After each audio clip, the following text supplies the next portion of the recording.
There was a time when finding a bottle of Prime felt like finding a PS5 during a global shortage. People were hunting for it. Kids were begging their parents for it. Some stores couldn't keep it on the shelves. And some people were even buying bottles and reselling them for ridiculous prices. £500 for what? Two! £500 for two of the limited edition Prada! Yes, we had officially reached a point where flavored water had become a luxury investment.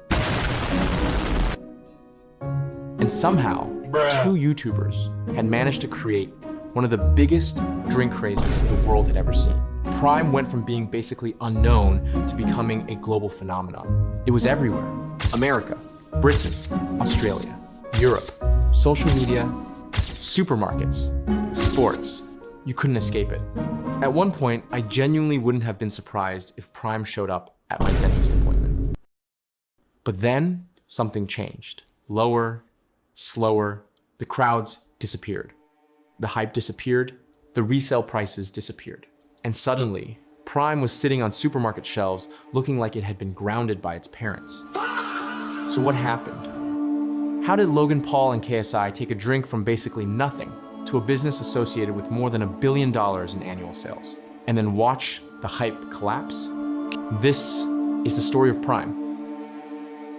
To understand Prime, we have to go back before Prime even existed. Because Logan Paul and KSI were already huge, and I mean huge, these weren't two random guys deciding one afternoon that they wanted to sell drinks. They had millions of followers, millions of views, massive communities, and years of experience getting people's attention online. But there was one small problem. They didn't exactly like each other. In fact, they were rivals. They argued online, they competed, and eventually they literally fought each other in boxing matches. So imagine being told that these two guys would eventually work together to sell a drink.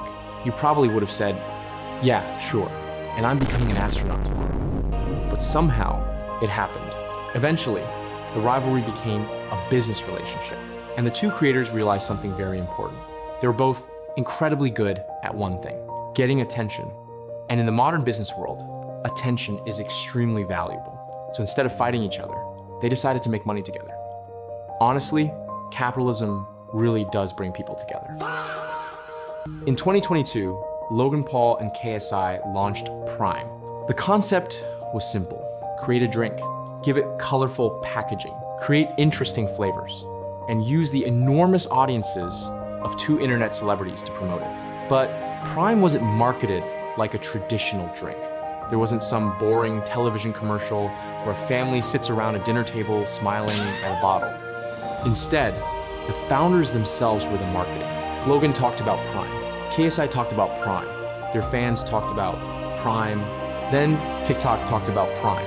Then YouTube talked about Prime. Then people who had never watched either creator started talking about Prime. And suddenly, everyone wanted to know what this mysterious drink tasted like. But there was another ingredient in the formula: scarcity. Prime wasn't always easy to find. And that was incredibly important, because when people can't have something, they usually want it more. Imagine walking into a shop. You see no Prime. You go to another shop. Nothing. Another shop. Still nothing. And finally, you find one. You don't even care what flavor it is anymore. You just grab the bottle like you've discovered buried treasure. Congratulations. You have completed the Prime side quest. And people started posting about it. I finally found Prime. I found the new flavor. Look what I got.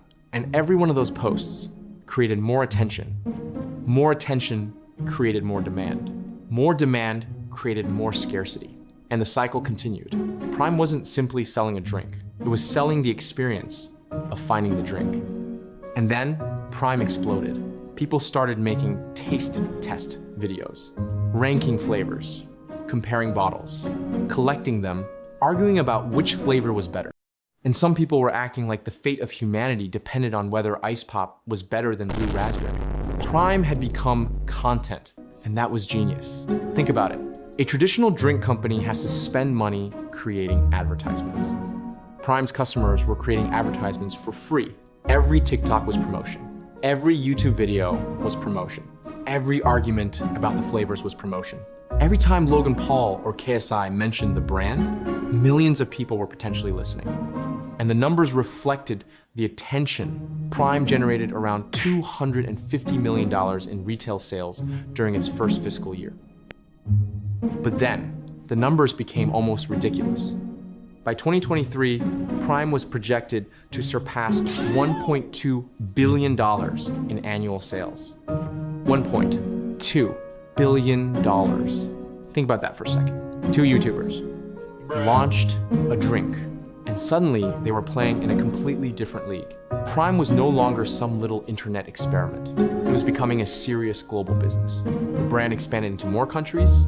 It appeared in major retailers. It partnered with major sports organizations. And suddenly, Prime wasn't just an internet product. It was mainstream. But this is where the story gets interesting, because Prime's greatest strength would eventually become one of its biggest weaknesses. But we haven't even gotten to the craziest part yet, because Prime didn't just slowly lose popularity. Something much bigger started happening. And by the time KSI and Logan realized what was going on, the hype was already starting to disappear. That's where the story gets crazy. I'll see you in part 2.